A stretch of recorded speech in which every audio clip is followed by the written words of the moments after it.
Hello friends, NCERT learning की में आपका बहुत बहुत स्वागत है।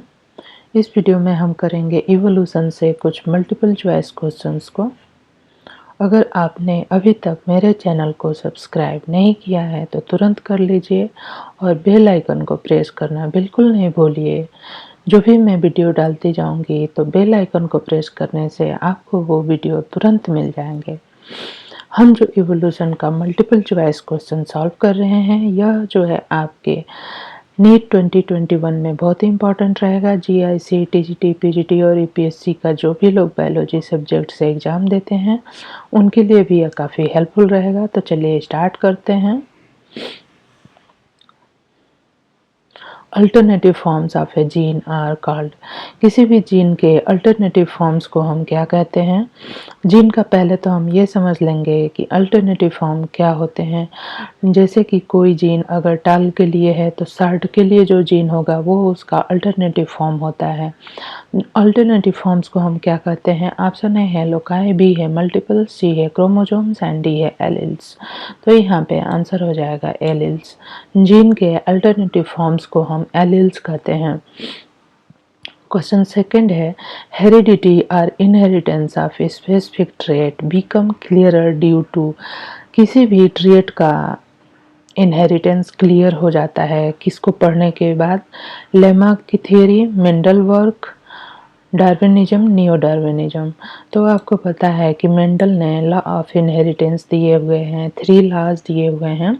इसके हिसाब से जब हम इस रूल को पढ़ लेते हैं तो पेरेंट्स से ऑफस्प्रिंग में कौन से ट्रेट किस तरह से जाते हैं, किस तरह से उनका इनहेरिटेंस होता है, ये हमें बात बहुत अच्छे से समझ आ जाती है। नेक्स्ट क्वेश्चन है, the difference between homo sapiens and homo erectus was. जो होमो सेपियंस है और जो होमो इरेक्टस में हैं उनमें क्या डिफरेंस है? ऑप्शन ए है, homo sapiens originated in Africa while homo erectus was in Asia.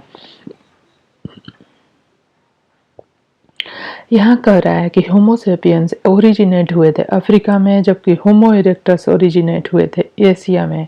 B कह रहा है होमो erectus were much smaller in size. Homo erectus जो है साइज में स्मॉल होते हैं than homo sapiens. Homo erectus stayed in Africa, homo sapiens जो homo erectus जो हैं वो एशिया में रहते हैं जबकि होमो सेपियंस डिड नॉट, जबकि होमो सेपियंस वहाँ नहीं रहते हैं। Size of the brain of Homo erectus was smaller to Homo sapiens. जो ब्रेन की साइज है होमो इरेक्टस की वो स्मॉल होती है टू होमो सेपियंस से। होमो इरेक्टस की ब्रेन की जो साइज होती है वो स्मॉल होती है then comparison to Homo sapiens, इसलिए हमारा ऑप्शन 4 करेक्ट हो जाएगा। नेक्स्ट क्वेश्चन है हमारा, link between organism that show branching pattern of evolutionary relationship are shown by। जो लिंक होता है evolutionary relationship को उसको हम किससे शो करते हैं? लिविंग फॉसिल से, कंपैरेटिव एम्ब्रियोलॉजी से, फाइलोजेनेटिक ट्री से या टू फॉसिल लेयर से। यहाँ पे हमारा आंसर हो जाएगा फाइलोजेनेटिक ट्री से। जो ट्री हम इस तरह से बनाते हैं और यहाँ पे ये देते हैं कि यहाँ से ये एंसेस्ट्रल स्पीसीज थी और इससे जो है ये स्पीसीज बनी, तो ये जो चीज़ है ये क्या हो जाती है? ये फाइलोजेनेटिक ट्री हो जाती है। नेक्स्ट क्वेश्चन है, what is the difference between genetic trait and change due to natural selection. Genetic drift और change due to natural selection में क्या डिफरेंस है?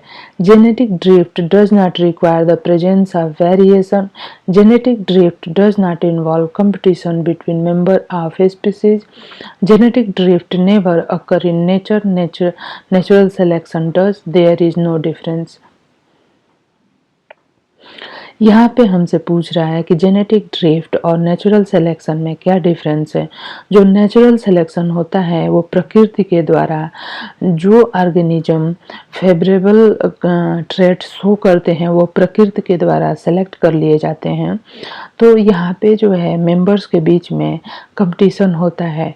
नेचुरल सिलेक्शन में मेंबर्स के बीच में कंपटीशन होता है जबकि जेनेटिक ड्रिफ्ट में मेंबर्स के बीच में कोई कंपटीशन नहीं होता है, क्योंकि जो जेनेटिक जेनेटिक ड्रिफ्ट होती है उसमें कोई एक पर्टिकुलर स्पीसीज में कोई एक पर्टिकुलर कैरेक्टर जो है एक्सीडेंटली या तो प्रकट हो जाता है या तो गायब हो जाता है, इसलिए हमारा ऑप्शन बी करेक्ट हो जाएगा। नेक्स्ट क्वेश्चन है which of the following must increase over geological time according to evolutionary biologist. तो यहाँ पे कह रहा है कि जियोलॉजिकल टाइम स्केल के अकॉर्डिंग इवोल्यूशनरी बायोलॉजिस्ट के हिसाब से कौन सी चीज़ बढ़ती जाती है। कोई भी ऑर्गेनिज्म है तो वो बहुत लंबे समय बाद उसमें क्या चेंजेज आते हैं, एक इवोल्यूशनरी बायोलॉजिस्ट इसको कैसे देखता है। तो कोई भी ऑर्गेनिज्म जो कि 200 या 500 साल पहले था उसके साइज में इंक्रीज होता है, कम्प्लेक्सिटी इंक्रीज होती है, speed of evolutionary process such as mutation, all of the above. तो यहाँ पे ऑप्शन डी करेक्ट हो जाएगा, all of the above. Size, complexity and speed of evolutionary process सारे के सारे इंक्रीज हो जाते हैं। नेक्स्ट हमारा क्वेश्चन है how does an evolutionary biologist explain why a species of bird has evolve A large big size. कोई भी बर्ड की स्पीसीज है तो उसमें लार्ज बिग साइज जो इवॉल्व होता है उसके पीछे रीजन क्या होता है, इवोल्यूशनरी बायोलॉजिस्ट इसको कैसे देखते हैं। A large big size occur as a result of mutation in each member of the population. B है the ancestor of this bird species encounter a tree with larger than average sized seed. They need to develop large beak in order to eat the large seed and over time they adapt to meet this need. यहाँ पे कह रहा है option ए कह रहा है कि large big size as a result of mutation. किसी भी बर्ड की स्पीसीज में अगर म्यूटेशन हो जाता है तो उसमें लार्ज बिग साइज इवॉल्व हो जाती है, जबकि ऑप्शन बी कह रहा है कि कोई बर्ड स्पीसीज ऐसी है जिसमें कुछ एंसेस्टर ऐसे हैं उनके पास लार्ज बिग साइज है और वो इवॉल्व इसलिए हो जाते हैं क्योंकि वो जिस एरिया में रहते हैं वहाँ पे जो ट्री हैं उनमें जो सीड है वो बड़े होते हैं और जो लार्ज बिग साइज की बर्ड्स हैं उनको खाने में वो आसानी से खा पाती हैं, इसलिए वो इवॉल्व हो गई हैं। ऑप्शन सी कह रहा है some member of ancestral population had large beak than other. If large beak size was advantageous, they would be more likely to survive and reproduce as such. Large beak bird increase in frequency related to small beaked bird. यहाँ पे कह रहा है large big size इसलिए evolve हुआ है क्योंकि वो जिस एनवायरनमेंट में रहते हैं वो उसमें लार्ज बिग साइज एडवांटेजियस है, मीन्स कि उससे उनको फायदा है। ऑप्शन डी कह रहा है the ancestor of this bird species encounter a tree with larger than average size seed. They discovered that by stretching their beak, the beaks would get longer and this increase was passed on to their offspring. Over time, the bird beak become larger. इसमें option D में कह रहा है कि ancestor bird species encounter करती है tree को with larger than average size, जिसके पास की एवरेज साइज की जो सीड होती हैं उनसे बड़ी सीड हैं। दे डिस्कवर दैट, और वो इसको इस तरह से डिस्कवर करती हैं स्ट्रेचिंग देयर बिक्स, वो अपने बिक को स्ट्रेच करती हैं बिक को, और इसलिए बिक जो है लार्जर हो जाता है इंक्रीज बाय पासिंग आउट, और ऑफ स्प्रिंग में जाते जाते इनके नंबर्स जो हैं जिनके पास बिग साइज बड़ी है वो बढ़ जाते हैं।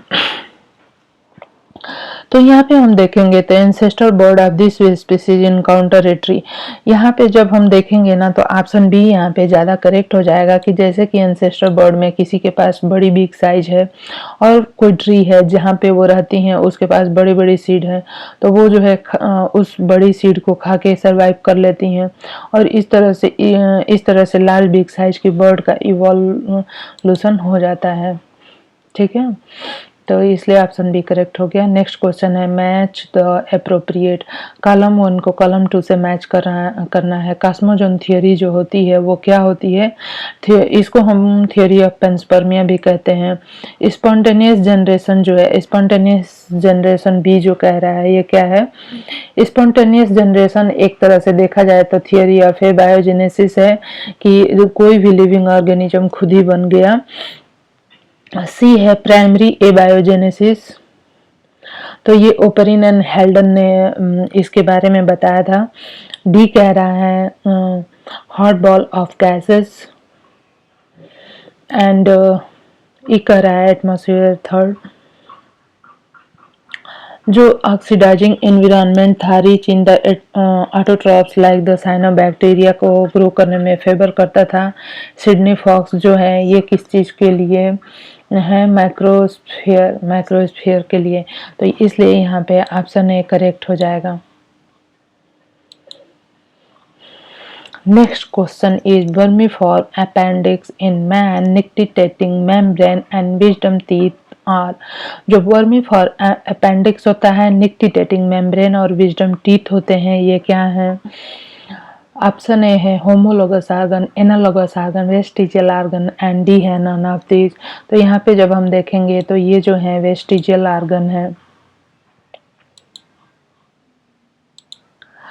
Next question is which of the following term would most correctly describe the relationship between the flight organ of animal like the locust, bird, bat, swallow and flying fish? जैसे कि कुछ organism है जैसे कि लोकस्ट है, bird है, swallow and flying fish है, ये सारे के सारे क्या होते हैं? फ्लाई करते हैं। और उसके लिए जो आर्गन यूज करते हैं उनकी ओरिजिन डिफरेंट है, इसलिए ये जो आर्गन हो गए क्या हो गए? एनालॉगस आर्गन हो गए। नेक्स्ट क्वेश्चन है appearance of facial hair in some people is an example of.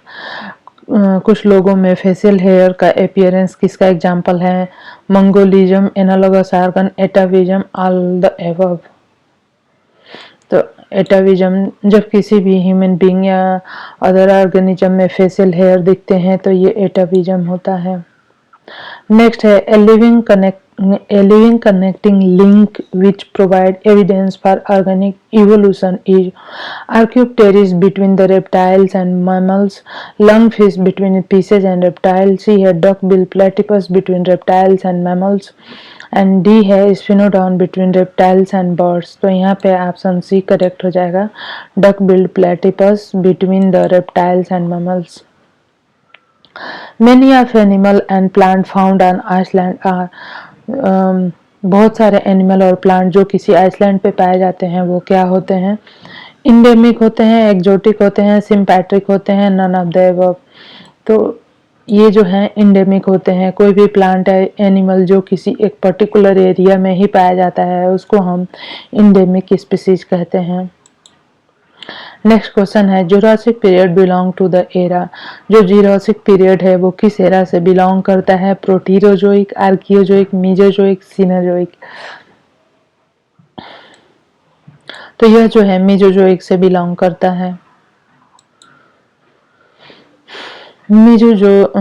यहाँ पे मीजोजोइक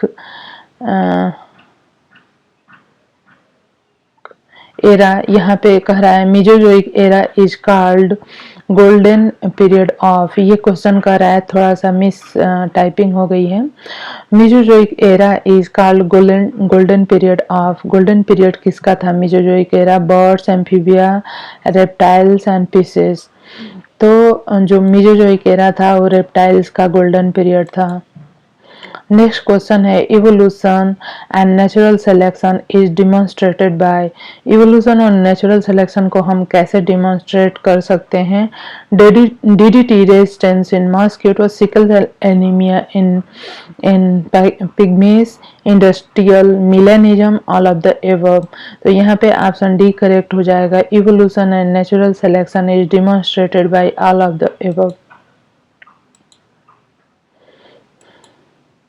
तो फ्रेंड्स ये इवोल्यूशन के कुछ मल्टीपल चॉइस क्वेश्चन थे। आप कमेंट करके ज़रूर से बताइए कि आपको ये वीडियो कैसा लगा।